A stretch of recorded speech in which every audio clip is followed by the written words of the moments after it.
अस्सलाम वालेकुम प्यारे बच्चों, कैसे हैं आप सब। उम्मीद है बखैरियत होंगे। अच्छा जी, अब आप अपनी कॉपी बुक का सफ़ा नंबर 21 निकालें। मश्क नंबर 2, दर्ज झेल जुमलों को का, की और के से मुकम्मल कीजिए। अब यहाँ हमें ब्लैंक्स में क्या दिया हुआ है, बिल्ली डैश बच्चे ने दूध गिरा दिया। अब यहाँ क्या आएगा, बिल्ली का बच्चे ने दूध गिरा दिया, बिल्ली की बच्ची ने दूध गिरा दिया, बिल्ली के बच्चे ने दूध गिरा दिया।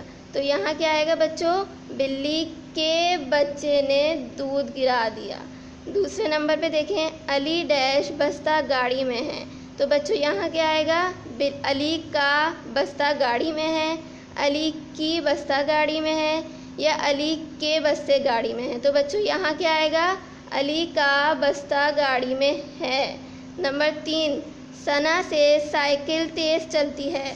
तो बच्चों यहाँ क्या आएगा, सना डैश साइकिल तेज़ चलती है। तो बच्चों यहाँ क्या आएगा, सना का साइकिल तेज़ चलती है, सना की साइकिल तेज़ चलती है, या सना के साइकिल तेज़ चलती है। तो बच्चों यहाँ क्या आएगा, सना की साइकिल तेज़ चलती है। नंबर 4 देखें, यहाँ क्या लिखा है, मुर्गी डैश अंडा टूट गया। मुर्गी का अंडा टूट गया, मुर्गी की अंडा टूट गया, या मुर्गे के अंडा टूट गया। तो बच्चों यहाँ क्या आएगा, मुर्गी का अंडा टूट गया। नंबर 5 और 6 ये दोनों आपने खुद करना है, जैसे मैंने आपको ये सब समझा के किया है। उम्मीद है कि आपको समझ में आ गया होगा। ओके बच्चों, अल्लाह हाफ़िज़।